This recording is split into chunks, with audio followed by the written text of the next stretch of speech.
Hi, this is Tom Childers. I'm back. In this chart, I have 6 colors for the color wheel, and then they're the primary colors and the complementary colors. And for those 6 colors are red, orange, yellow, green, blue, and purple. Colors, and symbols, virtues, and ideologies. This system works in a way that allows me also to get like more specific with socio-political ideologies that are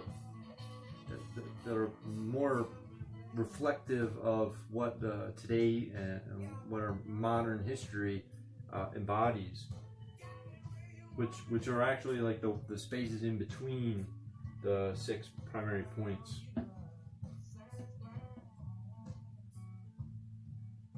And so,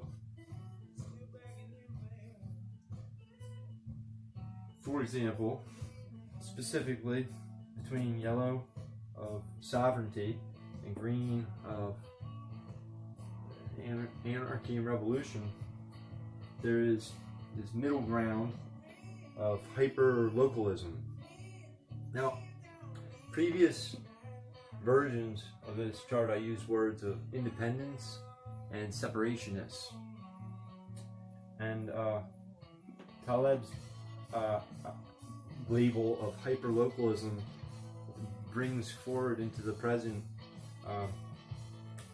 a older term of tribalism and a less older term of balkanization. And it's the idea of sovereignty, not just as an individual, but as a group, but through the process of freeing one's group and oneself from the whole to be a localized society and culture. And so it's about breaking off and becoming who you are. And so there's like succession is an important process of people to gain their own power and glory. Like in the 4th of July is the United States celebration of Independence Day. That's a big day. It's we were 13 colonies that became 13 states, and we had more work to do after we broke up in the states than like the real work comes, because breaking apart is only one aspect of then what? Break up into what is the question that follows. And so freedom's always good, but it begets the question of what. Now, opposite between red and purple, orthodoxy and royalty, God the Father and absolute power, we have a form of state that is quite powerful and that follows a credo. This is it's almost a supremacy or a fascist kind of style of governance. It would be like aligned with like Sharia law, caliphate states. There would be the National Socialist Party.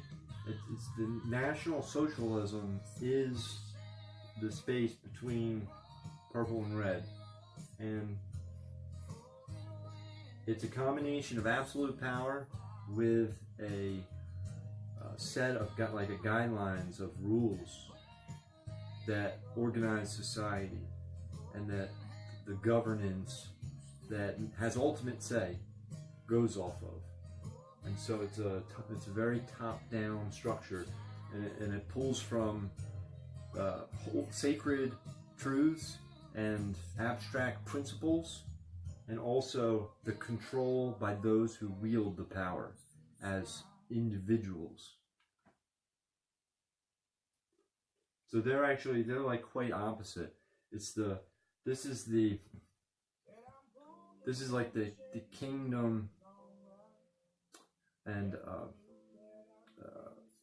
there's like a lot of, most glorified revolutions are considered to be along this perspective of the freedom movements and freedom fighters.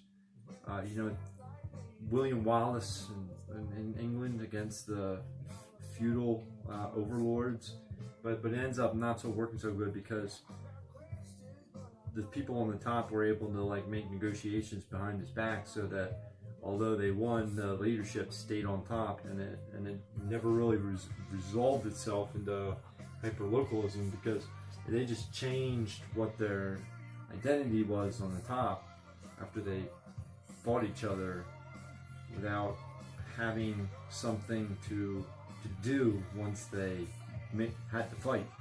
And so it's kind of complicated. And also it's sort of same kind of things happened in like the Arab Spring events. Like, we don't really know why they did the Arab Spring like events or whatnot. Well, we do actually. We know because the internet showed up, and everybody found out that everybody else thought the same thing, and they were all pissed, and everything was unjust. And then they basically had the joy that the United States have been enjoying since they developed TV, newspapers nationally. Like, as soon as that happened, like, we really got excited about meddling in politics nationally. Like, nobody really did that before, because it was hard to be have a national powerful identity like the olden days. You had to actually force all the people. You had to have an army that conscripted all of the youth from all the towns nearby. You had to, by force, take all the people and then turn them into an army, and then send them into the next land and fight all the people that wouldn't join, and then take them and make them be with you to fight the next people. Like, it used to be really hard to do that kind of stuff.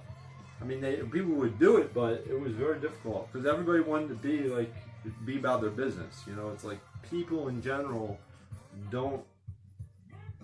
No, I take that back. People like to try to take over things, but the rest of the people are trying to make it work with what they got and where they are with the people that they're with, and that's the like latent, like, that's the passive condition. It's like people try to run away so that they can be like that. That's the dream, to be who you want to be.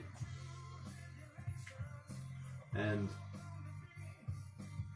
power and authority is the other way people want to be. They want to take over. And so what we're going to end up finding is that no matter which way we look, past, present, and future, this is going to be a continual struggle for supremacy, and not just like supremacy in a racial way, but like supremacy of culture, and trying to reach the top of a power hierarchy, because that's, once there's a power hierarchy, people try to reach the top, and then at the same time, as soon as there's a hierarchy, it's people want out of it so that they're not trapped in the bottom. And so the net result ends up being like this fractal pattern when healthy, and it forms and breaks up and forms and breaks up in a way that when you zoom out, you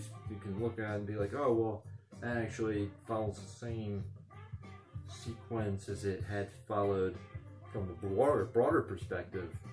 And so that's like how we're going to seek to